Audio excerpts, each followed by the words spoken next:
delegates and guests of the National Postal Mail Handlers Union 2024 National Convention. Welcome to Las Vegas. We need to stay union strong. The stronger we are, the better we are. We'll be up for the fight. We're betting on that. We're in Vegas and we're going to bet on that. Betting on the future. We're all in. We're all in. Betting on the future. We're all in. A lot has happened since we gathered in Denver 2 years ago, and many challenges still lie ahead. Here in Vegas, we'll set the course for the next 4 years to secure our winning future. I want our delegates to come away from this convention energized. I want them to come away that we're united in fighting what the post office is trying to do through their consolidations and closings. I want them to come away with a purpose, that we have to make sure the right people get into the White House, the Senate, and the House. One of our biggest accomplishments in the last 2 years was negotiating the 2022 National Agreement.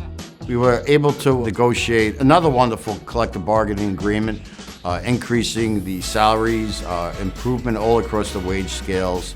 We readjusted the waiting period between steps. We're proud of the work we do, and with each contract, everything seems to get better and better.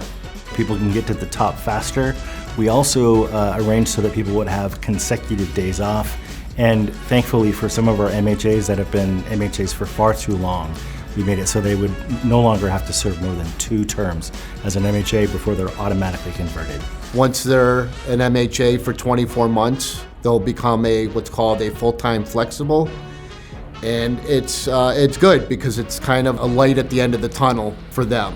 Gone will be the days where you're stuck as a non-career for years on end waiting for an opening. Now you will guaranteed, if you're in a larger facility, you will get converted after 2 years and become career, get all the benefits, get all the protections, everything. Bigger picture for the union is more stability. You get people who actually want to work. We've also seen implementation of the landmark Postal Reform Act, signed into law by President Biden. We've worked for more than a decade to get this passed. The law made 6-day delivery permanent and eliminated the mandate to pre-fund retiree healthcare benefits. Getting rid of the pre-funding mandate saves us a lot of money. I mean, it was crazy that we were paying healthcare benefits for people not even born yet and paying that into the future.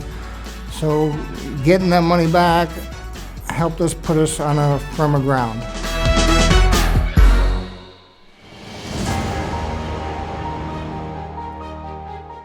In the years ahead, we have a lot of work to do. One of our biggest challenges is the Postmaster General's Delivering for America plan, the 10-year strategy to redesign the entire mail processing and delivery network. While there may be some good in the plan, there are a lot of potential problems as well. The good part of the Postmaster's Delivering for America plan is increasing parcel volume. He's also insourcing work that has been previously subcontracted to private companies. He's also converting thousands of MHAs to career status. We've had over 11,000 MHAs converted over the last 2 years since our last convention. We've been able to get more jobs for our craft. All of the machinery that they're starting to put in to try to get the mail delivered, I'm not gonna say faster, but more efficiently, is benefiting our craft. The machines are giving us thousands or more mail handlers in different buildings.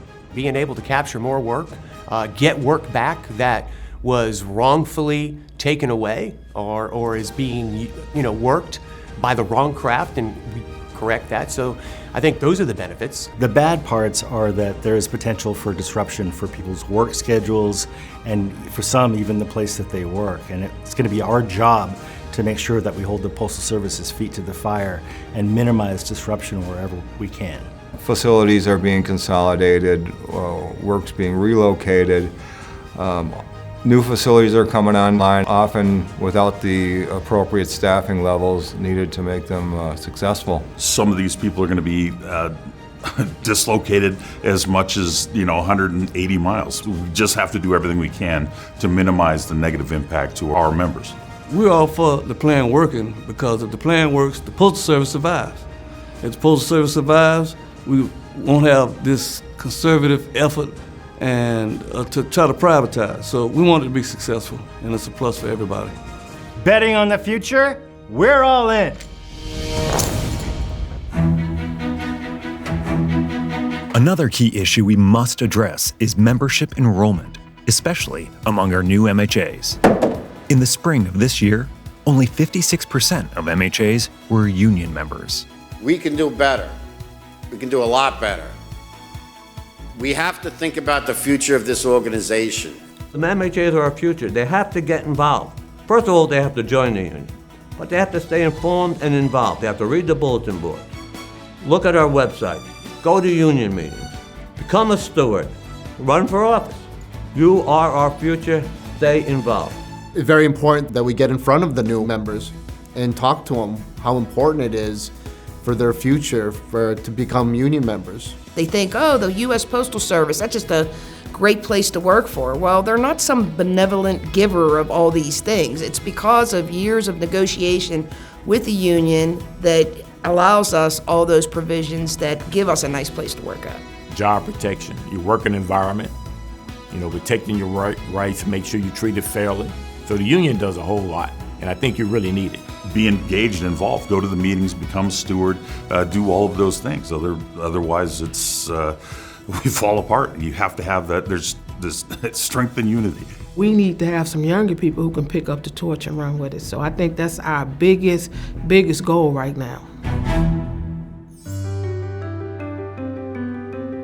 There's so much at stake for our future, especially with the upcoming presidential and congressional elections. Our union is doubling down. We support people that support the National Postal Mail Handlers Union, and they could be Democrat, Republican, Independent, doesn't matter.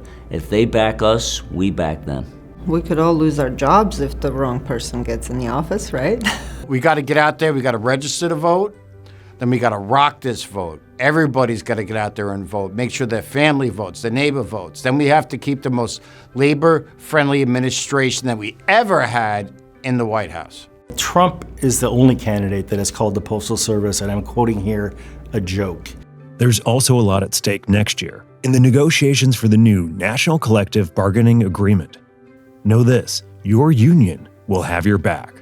And continue to give management hell, but give the members hope. One of the major points is the inequity in the pay scales. Make it a little more equitable for the newer employees in the lower scales and improving their standing in the world with better wages, better benefits. That's a key issue for me moving into the next contract, is fixing that wage scale. Obviously, we'd like to continue to add additional benefits for the MHAs, but also recognize our career employees and getting a better wage and adding some benefits. The best case scenario is that the Postal Service continues to be a job that you can help support a family on. I had somebody tell me once, I've been here 35 years and never used the union once. I said, really? How much you get paid? Who negotiated that? How much vacation time do you get? Who negotiated that? You got benefits? We did. The union did that for you. I know, yeah, you never got in trouble, but you gained what we bargained for. The biggest thing I can say to anybody is that if you do your job and take care of people, things will go on. We got to get through this all together, and we will win. We will win at the end, but it's not going to be easy. To stay union strong. Believe in your union and your representatives. Betting on the future, we're all in. We're all in. Betting on the future, we're all in. Betting on the future.